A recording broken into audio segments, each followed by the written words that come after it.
Good morning and welcome back to the lecture series on refugee migration diaspora. We will continue from our discussion from the previous lecture on migration studies. So, we are looking at the impact of migration during the Great Divide or the partition of the Indian subcontinent. Today, we will discuss the partition of the Indian subcontinent through our reading of another new literary work, which is a novel by Khushwant Singh titled Train to Pakistan. Train to Pakistan is a very well known and acclaimed work by Khushwant Singh. So, Khushwant Singh is an Indian author, lawyer, and journalist. His experience in the 1947 partition of India had led him or had inspired him to write this novel, Train to Pakistan, which came out in 1956 and it was made into a film in 1998. So, the novel Train to Pakistan is a historical work by Khushwant Singh.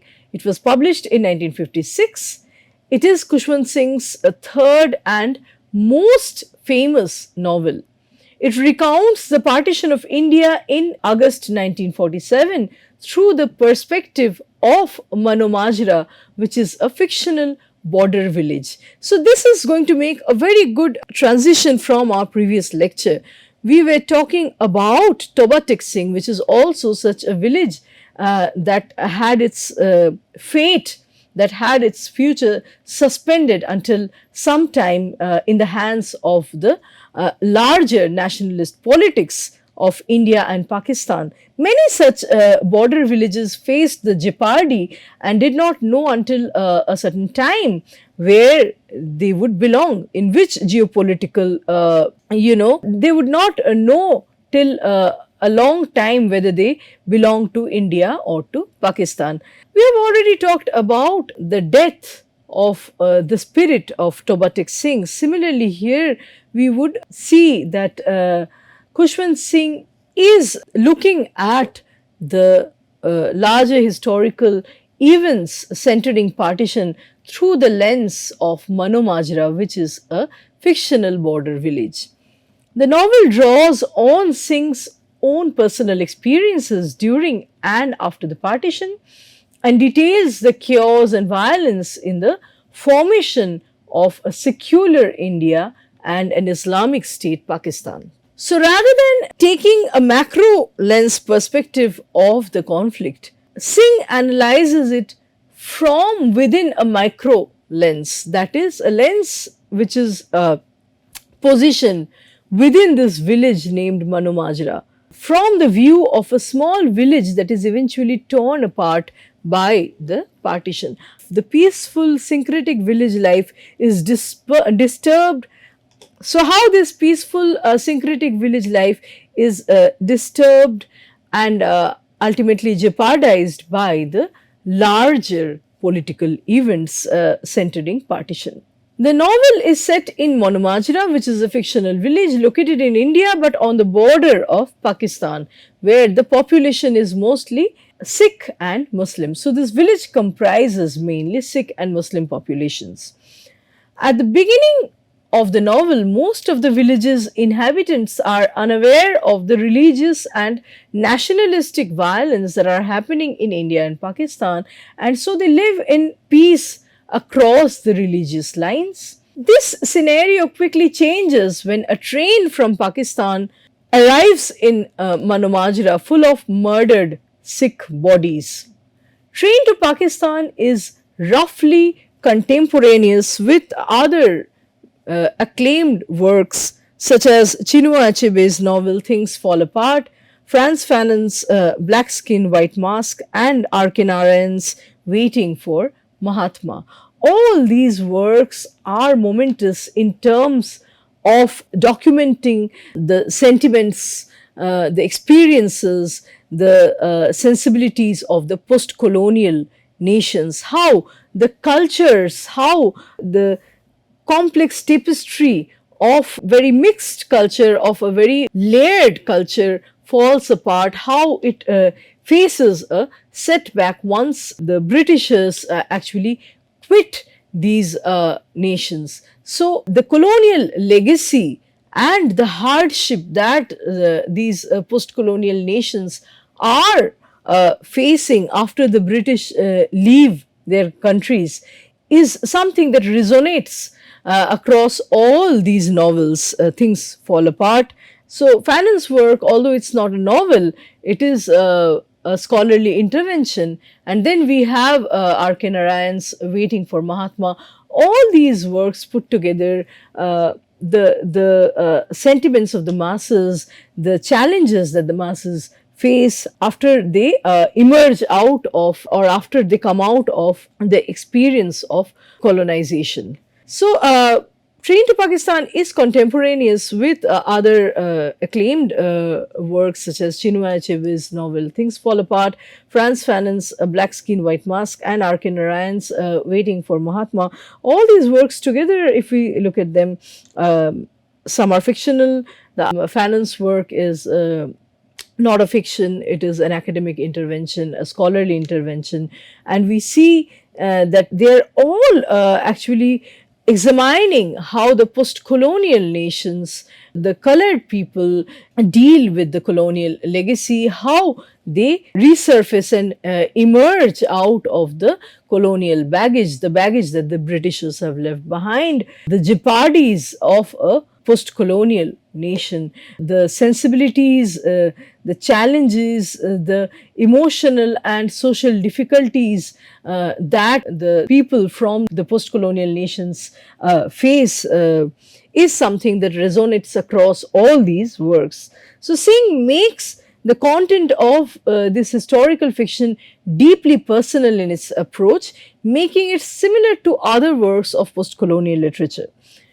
The novel was adapted into a movie of the same name and it was premiered in 1998. The film attained critical acclaim at the time when it was released. So, Train to Pakistan opens in the imaginary village Manumajra and depicts how the entire village gets engrossed in the carnage, in the bloodshed and conflict during the partition. So, Train to Pakistan is divided into 4 sections by entries: Dacoity, Kali Yug, Manumajra, and Karma. So, Singh introduces the murder of this character called Ramlal by a group of dacoits in the opening section, which is titled as Dacoity. The era of Kali, who according to the Hindu mythologies is the mother of death and destruction, has been referred to as the Kali Yug, the name that is given to the second part of the novel. So, the second part of the novel is titled as Kali Yug, after the goddess of destruction, Kali. Khushwant Singh shows how the incipience of racial hatred and suspicion has turned the lives of the residents of Manumajra into deep miseries. So, there is an abysmal pit that the entire rural community is hitting. They are hitting a new low in terms of animosity, in terms of losing faith on fellow villagemen, and so the peace, the order, the harmony is all gone. The hatred, the conflict has penetrated into a very remote village which used to enjoy intercommunal brotherhood and intercommunal coexistence, peaceful coexistence. So we see that the culture of Manumajra during the partition hits a new low with every event, and it almost reaches an abysmal pit where fellow villagemen from different communities don't trust each other anymore. There is an animosity, there is a hostility that has seeped in, and so the peaceful life, the intercommunal faith and harmony are all gone. So these people, they used to live contentedly and peacefully for generations before their idyllic universe descended into violent anarchy as a result of the stigma and instability of the division, this great divide that partition was.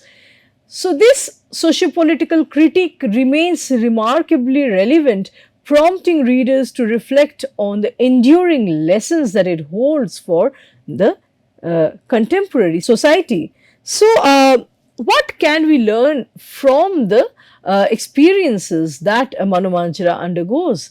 It is even relevant to the contemporary society, how different communities should coexist peacefully, how the communities should try to understand each other's ethos and each other's sentiments, right?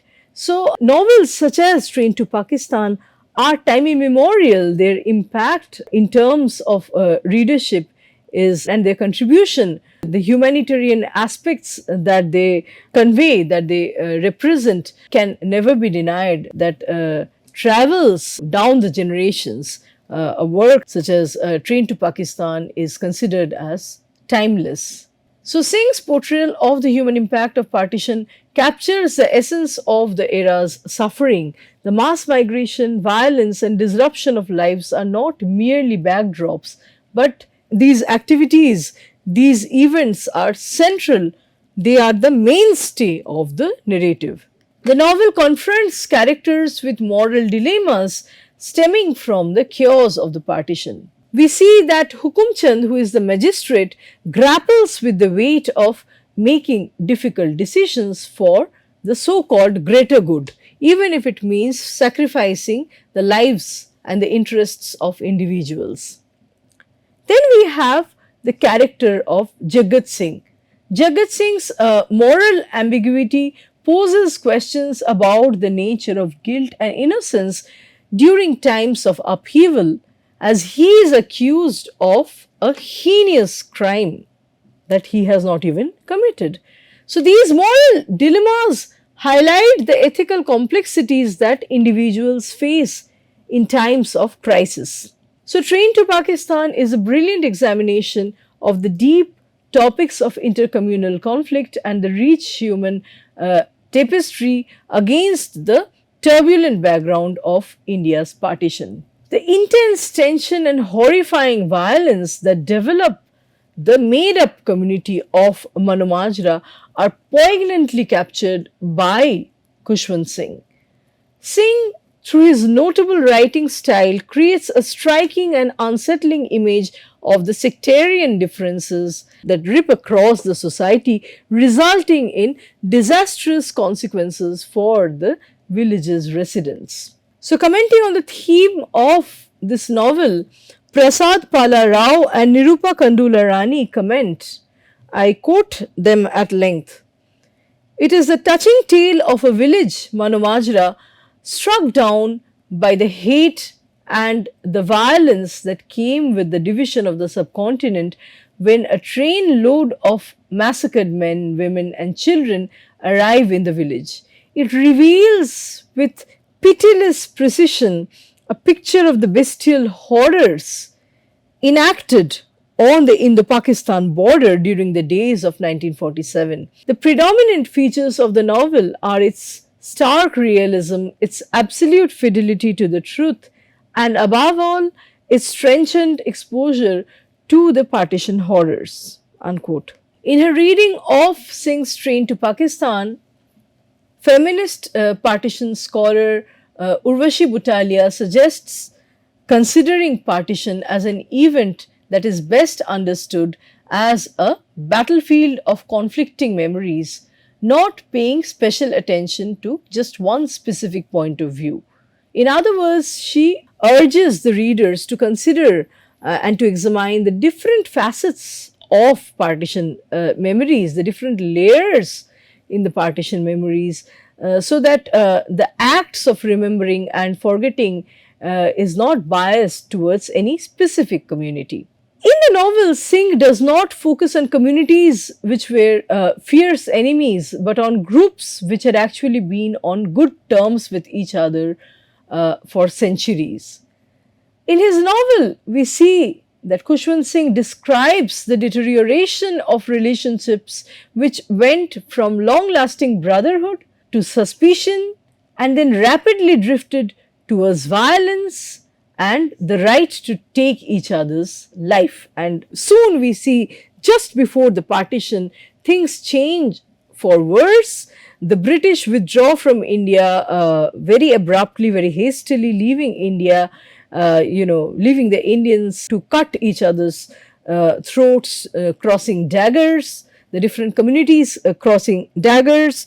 And so there is a kind of animality that emerges, and that soon, drowns any kind of humanitarian feeling, any kind of any scope for humanity to step in and override all kinds of negative feelings. So humanity is completely throttled in these disturbed times. The story is propelled by the murder in August 1947 of the Hindu moneylender named Lala Ramlal, who is executed in his home by a group of dacoits or bandits led by a man called Malli.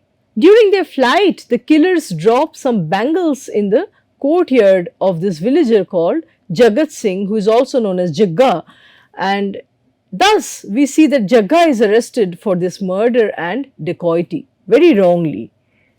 The police's mishandling of the case combines with the anxiety that is generated by the rumors of the gruesome killings of people, moving in search of security all around the village. So people that are being displaced, the people that are trying to shift their base, move their base, are being rampantly killed, being plundered, looted, raped, abducted. So it's completely a situation gone out of control. Sikhs of Manu Majra start to suspect and fear the Muslims with whom they had never had any problems before.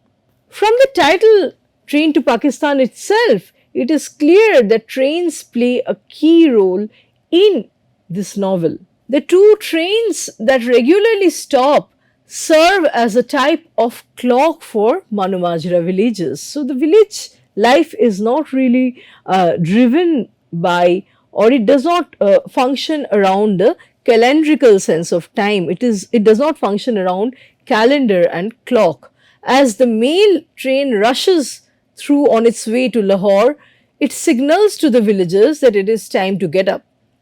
So when the mail train is rushing through on its way to Lahore, it makes some sound which harbingers the daybreak, which harbingers the morning time for the villagers. They get up and go to work, and it marks the start of the day. Similarly, when the final goods train comes in at night, everyone knows that it is time for bed. They have to call it a day. It's the night time. So the train's departure and arrival harbinger the day and the night. They announce the daytime and the night time, the starting and the closing of a day. So the life is a very localized one. The science and technology have not stepped into the lives of the villagers in Manu Majra in a very significant way. They are away from the mainstream updated urban life, right?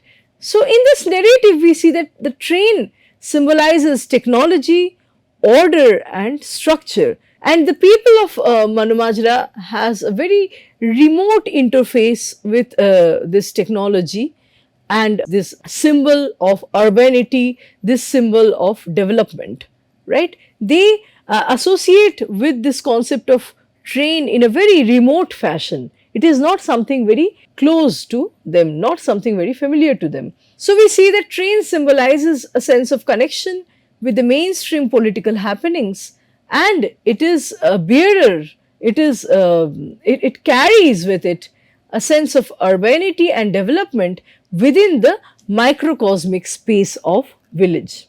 So here we have, two pictures. One is a very common picture, almost, something that defines partition in a nutshell. The railway station has a horde of refugees. The train is overcrowded with refugees on its rooftop, hanging through its doors because they are desperate to cross the border. They don't find themselves safe on the wrong side of the border, right? And soon these people are to become the displaced people, the refugees, right? This is a scene of desperation. This is a scene where people are clinging on to some sort of survival. They are desperate to somehow stay alive and leave a country where they have become a minority, where they are recognized as minority and where their lives are not deemed as safe anymore. So, this is the picture of a railway station at the time of partition.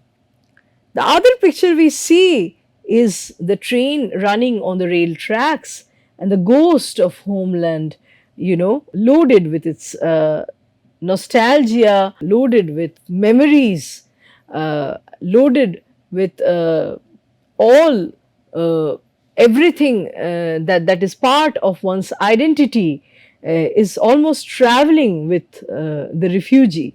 So, a part of oneself remains in the homeland, whereas the person is physically forced to cross the border and become a migrant in the new host land.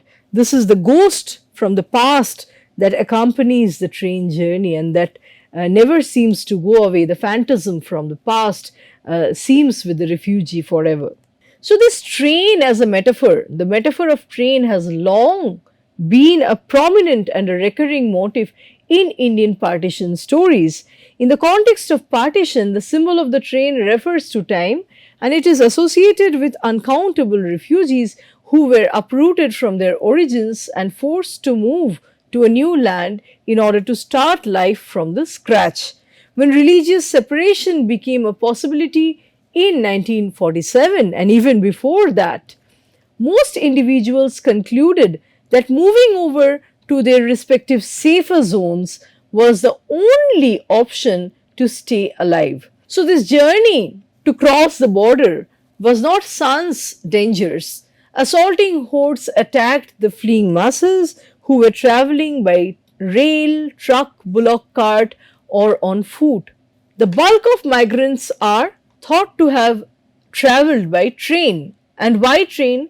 Because train was the main means of transit owing to its accessibility and its low cost. Not many people could afford buying flight tickets at that time. So, train became the main means of transit. However, it made the migrants victim of frequent attacks from members of opposing communities. The opposite communities, the rival communities would derail the tracks. They would attack the travelers, kill them within the train bogies. So, the trains would arrive often loaded with corpses, and the rail bogies took the brunt of the rioters. On its rails, members of the Muslim, Sikh, and Hindu communities committed genocide against the rival community members. A writer like Swarna Iyer has written extensively on these trains of death in her essay August Anarchy, The Partition Massacres in Punjab 1947. Another novel, Freedom at Midnight by Larry Collins and Dominique Lapierre, reproduces tales of train massacre survivors that parallel these accounts of violence. According to eyewitnesses, the mob severed the train from the engine and passengers were thrown onto the platform where they were slaughtered by the perpetrators. Those who attempted to flee were hunted down and killed or thrown into wells. So, in Sindh, such types of incidents would be rampant. So, in Sindh, which borders Punjab, such attacks would be rampant. They would occur on a sporadic basis where humans were found either as dead or their body parts amputated and disfigured. We see that in September 1947, non-Sindhi Muslim refugees, most likely the Muhajirs, attacked and plundered a train that was transporting the Hindus from Punjab traveling through Nawab Shah. The Grand Trunk Express, also known as the Great Indian Peninsula Express, was assaulted by rioters after partition in September 1947. Aziz Ahmed's Urdu story Kali Raat or Black Night depicts the tragic journey of a Muslim family traveling by this train from Delhi to Hyderabad. So, the kind of rampant killing, massacre, brutalizing of people, vandalizing, and incendiary, all these have been depicted through literary writings, through fiction and non-fiction by a number of authors that recount the disturbed times of partition. So, all these horrendous events have been documented through works of fiction and non-fiction by partition scholars, by writers that look back at the watershed and the kind of violence it carried as a baggage, as an aftermath.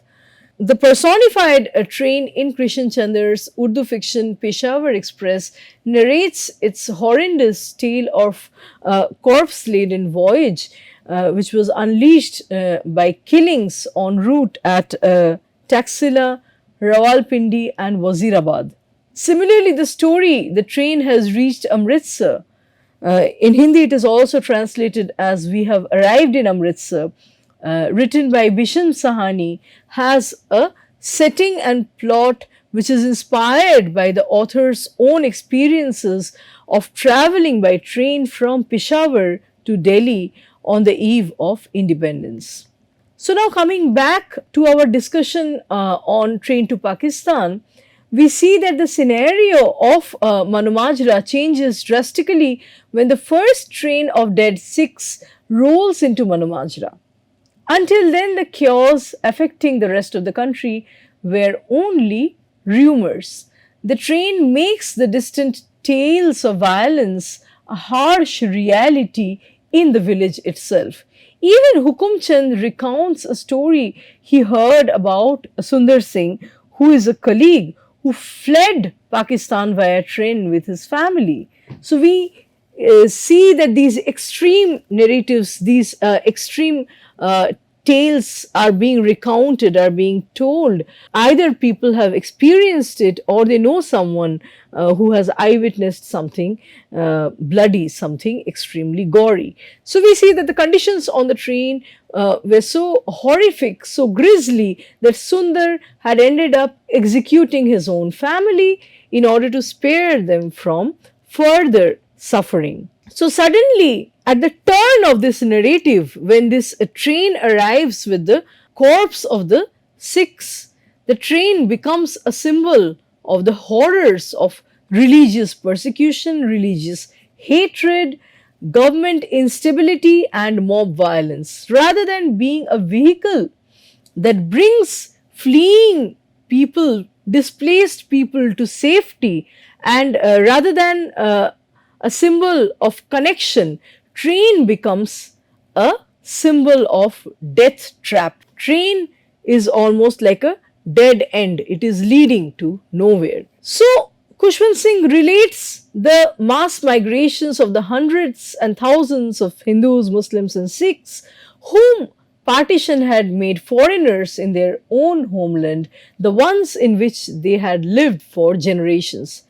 According to scholar Veena Das, Khushwant Singh's primary concern is the fact that in the social production and circulation of hatred during partition, the reversal of the images of perpetrator and victim is frequent depending on the perspective from which the traumatic memories of violence are relived. So, just to iterate what I had been saying previously, there is no one memory that authenticates the events of partition. Depending on the side where one belongs, the nature of memory also changes. We see that there is a reversal of the image of the perpetrator depending on whether the narrative is coming from Indian side or from the Pakistani side. If it is a narrative generating from the Pakistani side, usually the Hindus are considered as the aggressors, and the stories that we have written from the Indian side point to the Muslims as the problem making community or the hot headed community, right? So we see that very few artworks subscribe to a neutrality, or they encompass the complexity of the events where all the communities partook in violence, and all the communities were stakeholders as far as the decision of partition and the ensuing violence were concerned.